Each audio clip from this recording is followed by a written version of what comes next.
मिट्टी में मिलाने का समय आ गया है।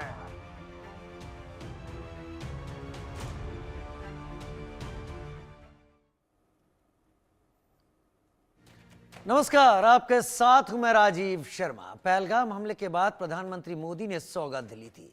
सौगंध आतंकियों को मिट्टी में मिलाने की, आतंक के अड्डे को बर्बाद करने की, आतंक को जड़ से उखाड़ फेंकने की, और आधी रात यह संकल्प पूरा भी हुआ।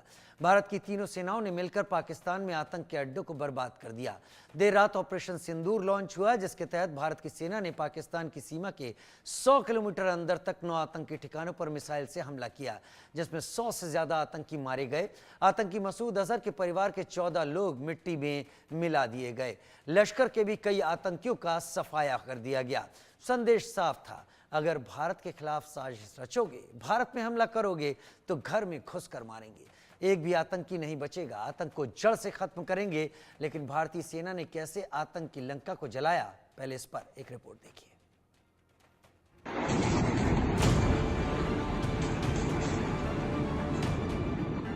अब आतंकियों की बची खुची जमीन को भी मिट्टी में मिलाने का समय आ गया है। पहलगाम हमले के बाद प्रधानमंत्री मोदी ने जो कहा वो करके दिखाया। कह के आतंकियों को मिट्टी में मिलाया।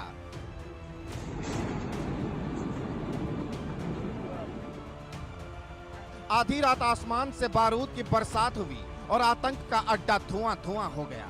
जैश लश्कर के ठिकाने कंकाल में बदल गए।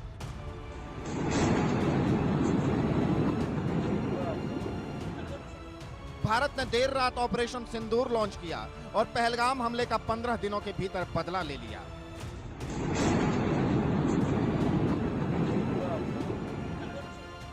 पाकिस्तान की सीमा के 100 किलोमीटर अंदर तक हिंदुस्तान की मिसाइलों ने आतंक के अड्डों को पूरी तरह तबाह बर्बाद कर दिया।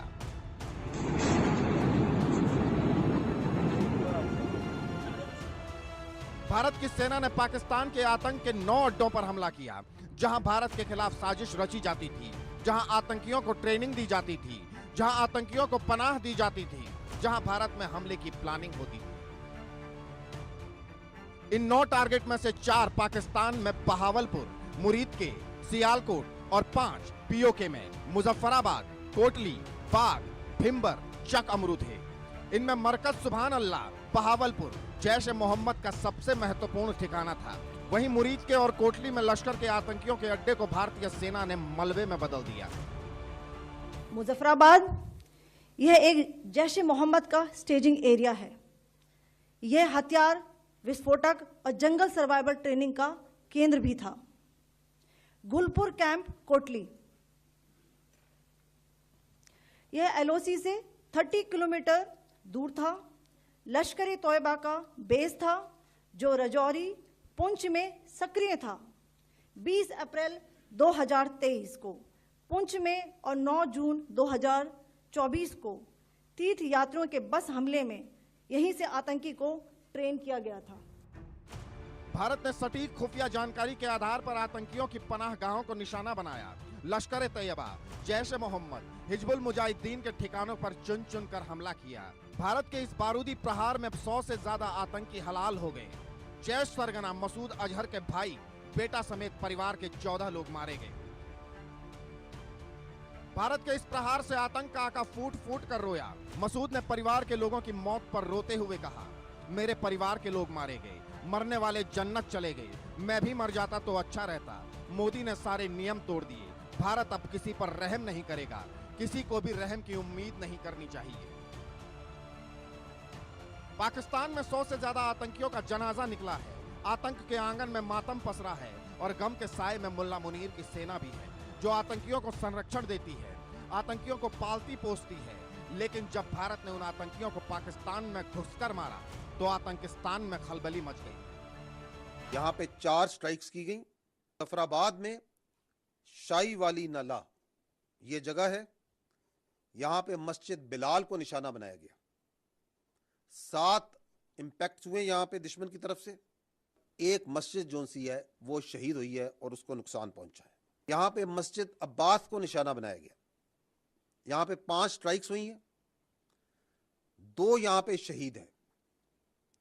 मुरीद के यहां पे मस्जिद उम्मुल कुरा को निशाना बनाया गया। 4 स्ट्राइक्स की गई।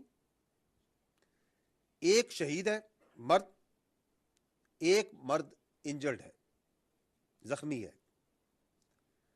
2 यहां पे लोग मिसिंग है। अभी मस्जिद जो सी है वो शहीद की गई है। हिंदुस्तान के प्रहार से पाकिस्तान में हाहाकार मचा है। आतंक के गढ़ में चीख पुकार मची है। लेकिन भारत का संदेश साफ है, अगर छेड़ोगे तो छोड़ेंगे नहीं, घर में घुसकर मारेंगे, आतंक का जड़ से खात्मा करेंगे। Bureau report, India news.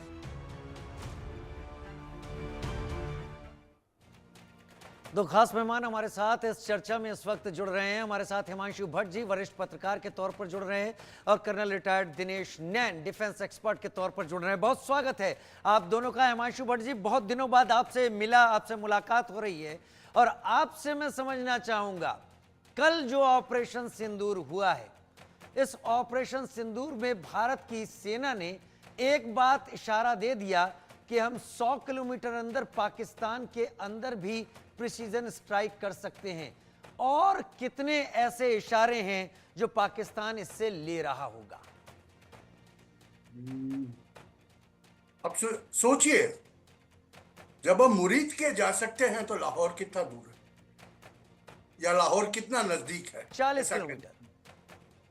हाँ, और वहां से रावलपिंडी का GHQ कितना दूर है? और ऐसा कहा जाता है, देखो वो पाकिस्तान के ISPR ने कहा है पहले कि भारतीय विमान भारतीय हवाई सीमा के हमारी तरफ नहीं आए। फिर उन्होंने फेक न्यूज बनाना चालू किया कि 5 विमान को गिरा दिया और ये किया वो किया, और वो तो फेक न्यूज ही था। जो अगर समझ लो कोई भी भारतीय विमान पाक सीमा में नहीं गया तो आपने और हमने ये किया। और मजे की बात तो ये है, मेरे जो साथी है वो बताएंगे ज्यादा आपको, हमने तो यूज किए थे क्या, हैमर और स्कैट। हमने तो ब्रह्मोस तो यूज ही नहीं किया अभी तक। काफी ऐसी बातें हैं कि जो डिफेंस एक्सपर्ट के तौर वो बताएंगे, मैं तो बता नहीं सकता वो। मगर ये बात मैं जरूर कहूंगा कि ये जो हमला था ना, ये पाकिस्तान के लिए तो था ही था, साथ में दुनिया को भारत का सामर्थ्य भी इसमें दिख गया। जो प्रिसिशन से हमला हुआ है और जो प्रिसिशन से भारतीय सेना ने अपना काम किया, वो प्रिसिशन आपको विश्व में बहुत कम देशों के अंदर देखने को मिलता है। दूसरी एक बात मैं बताऊंगा कि ये हमला जब हुआ, भारत ने अपनी बात तो खत्म की कि हम बदला लेंगे, हमने काउंटर अटैक तो कर दिया। एक ब्लफ को, पाकिस्तानी एडमिनिस्ट्रेशन का एक ब्लफ जो सालों से चला आ रहा है, हमारे देश के अंदर भी एक छोटे से पाकिस्तान पड़े हुए हैं, मीडिया के अंदर भी है, वो भी कहते रहते हैं कि वो भी एटमी